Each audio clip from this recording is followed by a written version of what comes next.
Hello everyone, my name is Lachara, and this is my guide to perks in Mad Games Tycoon 2.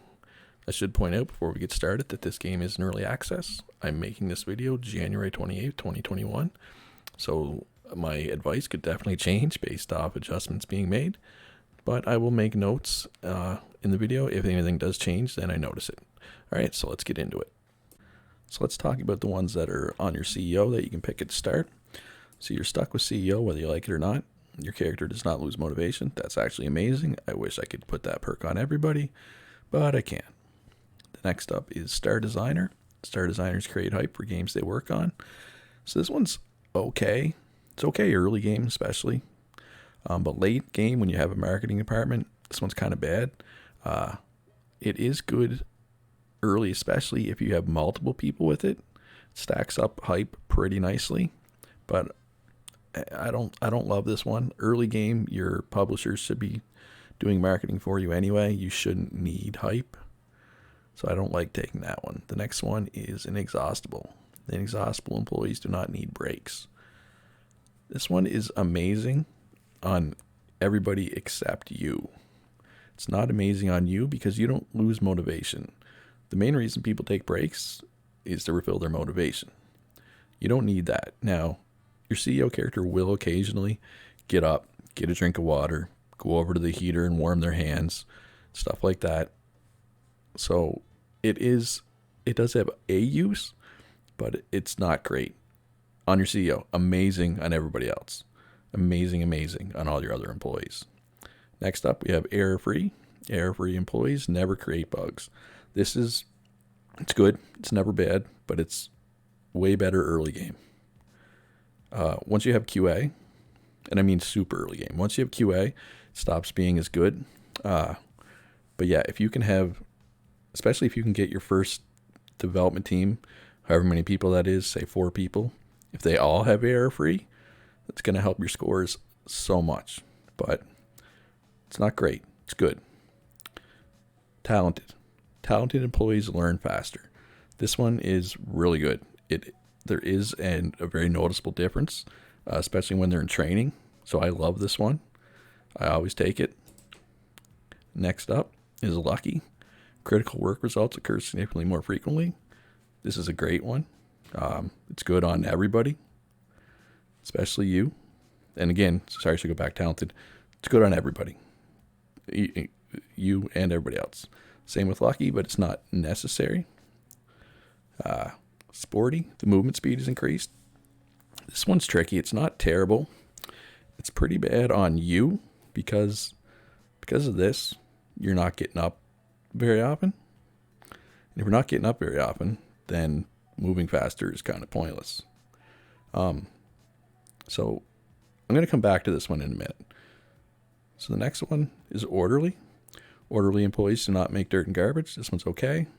I never look for this one.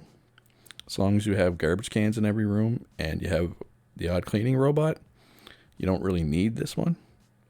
The next one is Medical Miracle. Employees with a strong immune system never get sick. This one's nice. It's definitely better than Orderly, for example. Especially when pandemics hit, people get sick a lot. But as long as you have a medicine cabinet in every room, it's really not that big deal to get sick. So this is not one that I look for, but it's better than nothing. Iron. These employees do not go to the toilet during working hours. This one is great. It's great on you. It's great on everybody.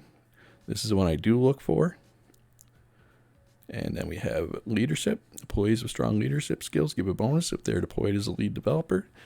I have tested this one a bit, and I did notice slightly better results when I develop a game with a leader with leadership. But generally, you just want your best developer with the most stats to be your lead developer, in my opinion. You don't want to have to put somebody with way worse stats as leader just because they have leadership. Now, if your best person has leadership, it's great. So this one's okay on you because you're likely to be one of your best employees because you've been there since the start and you have all these points. That'll just throw some in here to start. So you're better than the average employee off the hop, right? Like Other than the legends that you can hire, this is better than the people you can hire. So this one's not bad on you. You can pick it if you want. All-rounder. The limit for secondary abilities is increased. So the way this one works, you have a primary that can go all the way to 100. Everything else can go to 50. So I'm a programmer there, right? But if you put this in, it goes all the way up to there. That one's nice. It's especially nice with talented.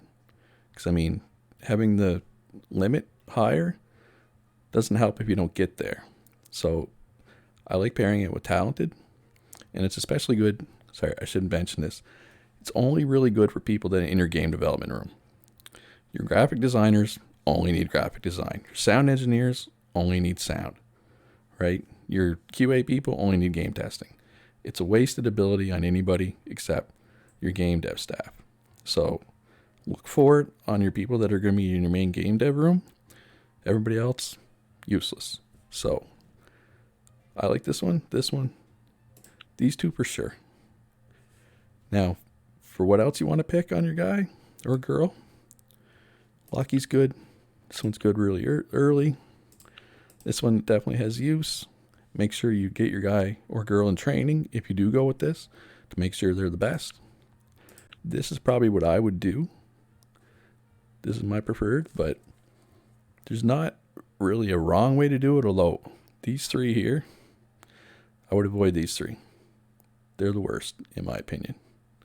So there are still some more perks that your employees can have that you can't for whatever reason. So I will be right back to talk about those. All right, so there are 4 other perks that you can't get on your CEO. So let's take a look at them. First, we have Nature Lover.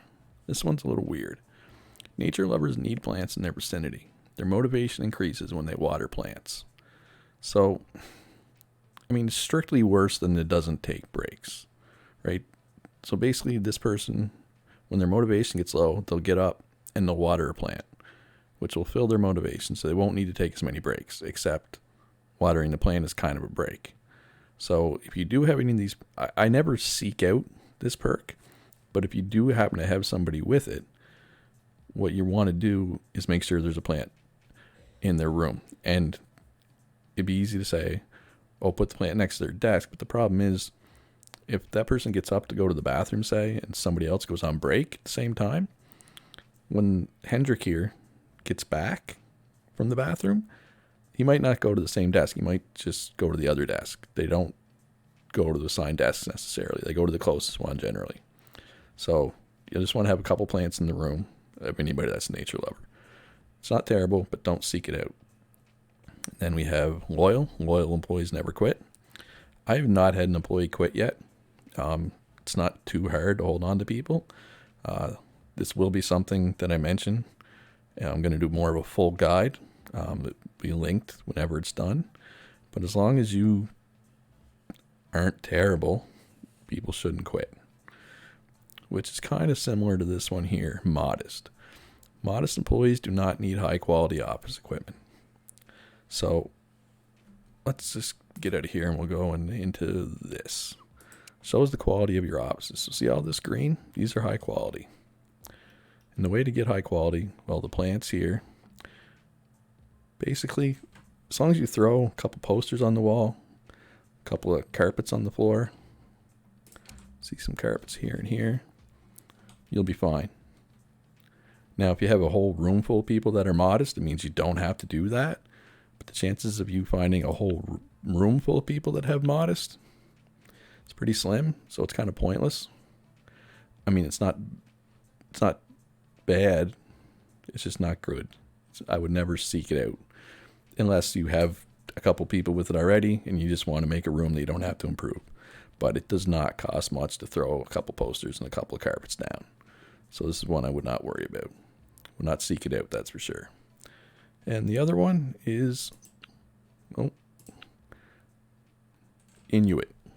Employees with this characteristic never freeze. So this one's kind of similar to Modest. It's only really good if you have a whole bunch of people with it. That way you don't have to put heaters in your room. And it comes back again to the whole desk thing, where they don't necessarily go back to the same desk. Because if they did, you could just assign this person to a desk that doesn't have a heater by it. But as it is, it's kind of pointless. Like I said, it's just like Modest. Unless you have a whole room full of people, it's not good. I would not seek it out. Anyway, that's my thoughts on all the perks in this game. If you agree or disagree, please let me know in the comments. And is there any other specific guides you would like me to do for this game? Let me know. And if you enjoyed this, please like and subscribe. And I'll see you in the next one.